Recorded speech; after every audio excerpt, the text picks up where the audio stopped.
Now we're going to talk about the behavior of waves. My little thing didn't show that it was recording, so I just sat there. Um, we're going to look at a few examples. We're going to look at reflection, refraction, diffraction, absorption, and then we're going to get into just what happens when waves. We want to get into what happens when waves interact with with each other, with other objects. We'll talk about constructive and destructive interference. So, a few things here. Refraction. You're going to have to know what this is. The bending of a wave caused by a change in its speed as it moves from one medium to another. Wish that was bigger. But it's when a wave changes speeds. And so what happens is that it bends as it's traveling from one object to another, because we'll talk about waves travel at different speeds through different objects. Different waves travel through different speeds. And so they travel at different speeds, and especially they travel differently through different objects. So we'll talk about that. Diffraction is when a wave bends around an object. Interference is when waves interfere with each other. And so when they interfere with each other, we got two or more waves overlapping, combining to form a new wave. And so we'll talk. All of these are going to be pretty crucial for understanding. All right.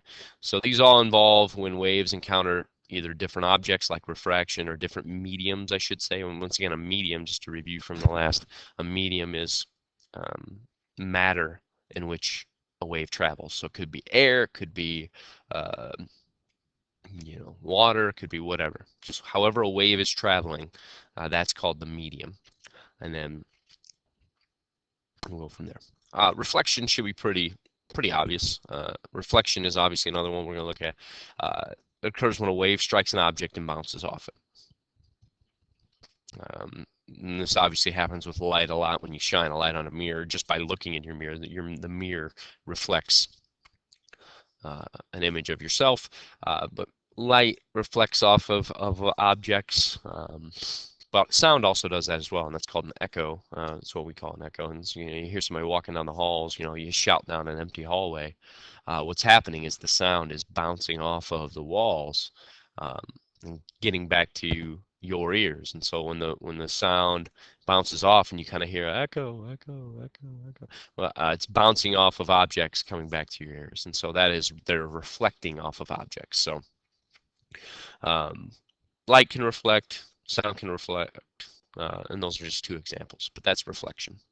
And the law of reflection states that when an angle hits an object, it is going to be called, that's the law of reflection. So whatever angle it hits at, like so for example here, this is the incident ray is what that's called, the angle of incident, meaning the angle the light is coming in at.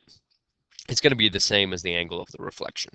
All right, the reflection will be the same as the angle of incident. That's probably a better way to say that. All right, so that's the law of reflection. Whatever angle, so if this is shining at a 30-degree angle, it will reflect at a 30-degree angle.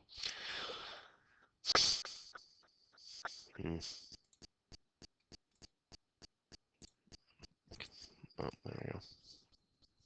Refraction occurs when the speed of a wave changes. And it gives the appearance of being bent. And it says type of wave, medium, and the medium in which the wave travels through affects the speed of the wave. All right, so not only does it matter the medium, but also the type of wave, which I said. We talked about earlier, sound waves travel fastest through solid. Light waves travel the fastest through a vacuum because light can make it's an electromagnetic wave. Light can make its own wavelength. It doesn't need matter to travel. And so when matter is present, it actually gets in light's way. It actually slows it down significantly. Whereas sound needs a medium to travel through. And so when the medium is tight packed together, like in solids, it travels the fastest through that because it needs the medium. It needs the particles. If the particles are closer together, if the atoms are closer together, they can send the sound wave through much faster because that energy will pulse through a solid much quicker because they're packed tighter together and it's easier to transfer. Whereas light, it's the opposite. Light works the best when there's nothing around because it can make its own. It doesn't need a medium. It creates its own, well, we'll get into it later, but the electromagnetic wave creates its own electric and magnetic fields, and so it can travel without. And so it travels the fastest when nothing's in its way, a vacuum. Once again, that's not a vacuum cleaner. A vacuum means the absence of particles, like in space. It travels the fastest there. Sound. Here's some ideas as to why how fast sound travels. Once again, you get some ideas. Through air, 343 meters per second. Water, once again, faster, quite a bit faster. Aluminum, faster as you go through. Travels fast through solid. Once again, particles are packed tightly together. And sound requires a medium, and so the tighter those particles are packed together, the quicker that energy can pulse through it, causing it to spread faster. Light, once again, doesn't need a medium. When particles present, actually just get in the way. All right, so through a vacuum, it travels at 300,000 kilometers per second. The other one was meters per second. This is kilometers per second. So light is nature's speed limit. Nothing's faster than the speed of light.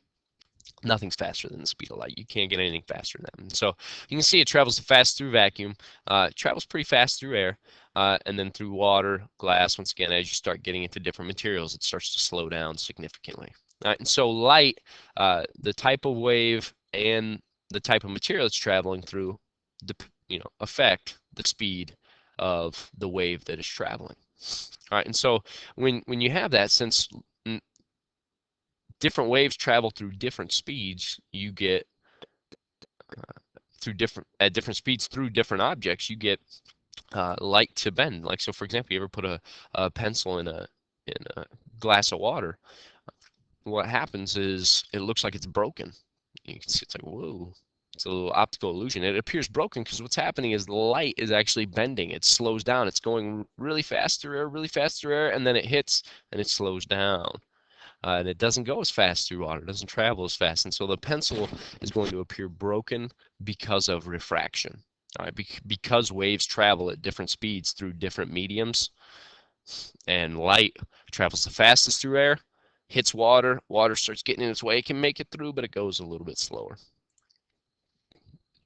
Right. And here's an example, like when you look, and if you ever look at something, like if you're in a pool and you look down and things look like they're in different spots, that's because your eyes are viewing it from, outside the water, where light is moving faster, and then inside the, when light hits the water, it moves much slower, and so you perceive things differently because the light wave is actually bending. And then when you get in the water, you can kind of see it all normally. But those are examples of refraction. So refraction occurs when a wave goes from one medium to another. Diffraction occurs when an object causes a wave to change direction and bend around it. All right, like if I was walking down the hall, or if I start screaming at somebody in my class, well, you could hear me out in the hallway. Why? Because what happens is the sound waves, it doesn't just stay in this room. What'll happen is they'll bunch through an opening, they'll bend and disperse out into the hallway, or vice versa. If somebody's talking outside the hallway, the reason why I'm able to hear him is because sound doesn't just travel in that straight line. It kind of spreads out like a drop on water. Sound waves spread out like a drop in water, and then when it hits the obstacle of my door, it will compress, and then it'll come in through the door. It'll kind of spread out on the other side of the door coming into my room. And so that would be an example of how sound can bend through. Other examples would be, like radio waves can bend. Like, you can listen to radio waves because they're such a huge wavelength. They have such a big wavelength that they can bend around kind of big buildings, and you can get reception because radio waves have a bigger wavelength, and that's why you can get good reception even in not, like when you're in tall buildings in cities and things like that, because they're able to bend and go around those.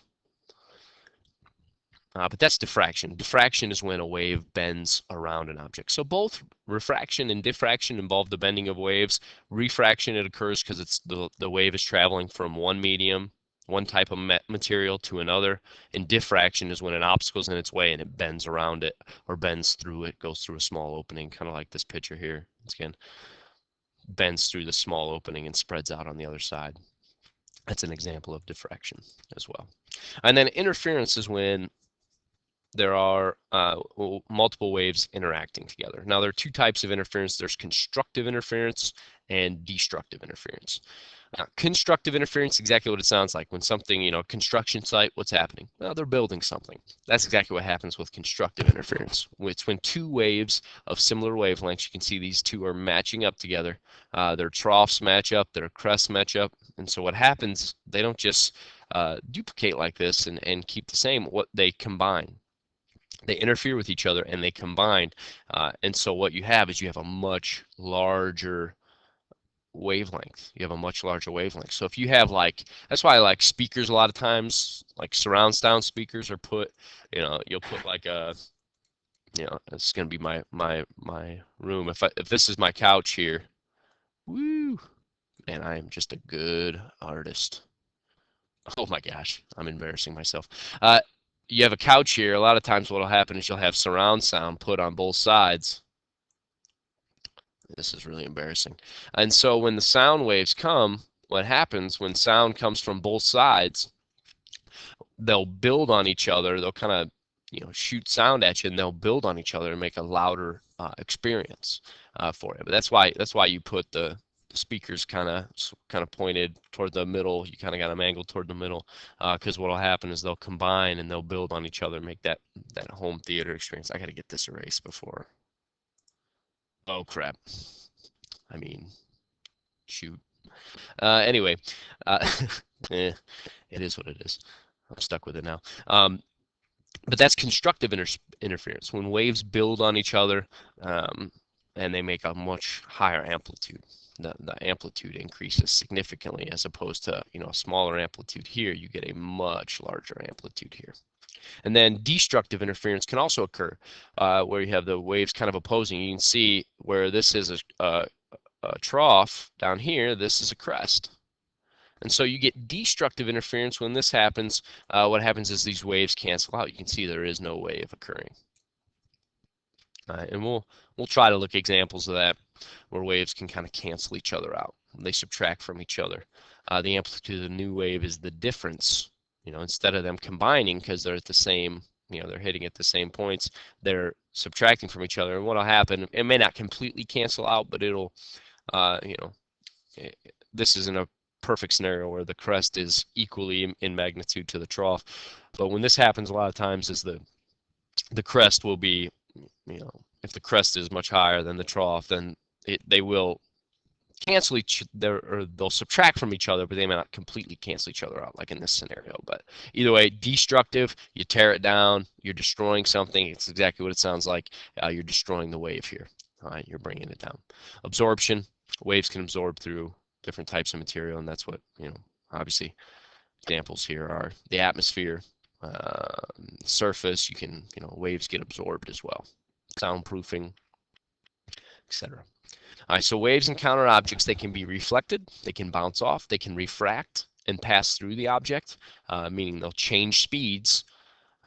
Refraction, another example of refraction is like a rainbow, where they're hitting a raindrop and going through the raindrop. Light hits the raindrop, goes at different angles, refracts at different angles. Light, when it hits, refracts at different angles. Obviously, the colors of the rainbow get created that way. Diffraction, it can encounter an obstacle and bend around it, and it can be absorbed. So that's when they bend, when they hit other objects. And then when waves encounter each other, there's constructive interference. The waves can build on, making a greater amplitude, or it could be destructive interference where they cancel each other out. All right. That's what we got for you. Oh crap, I hit keep. I wanted to get rid of that. But that is the behavior of waves, and that's what we're going to focus on. All right, those different things: diffraction, refraction, reflection, and constructive and destructive interference.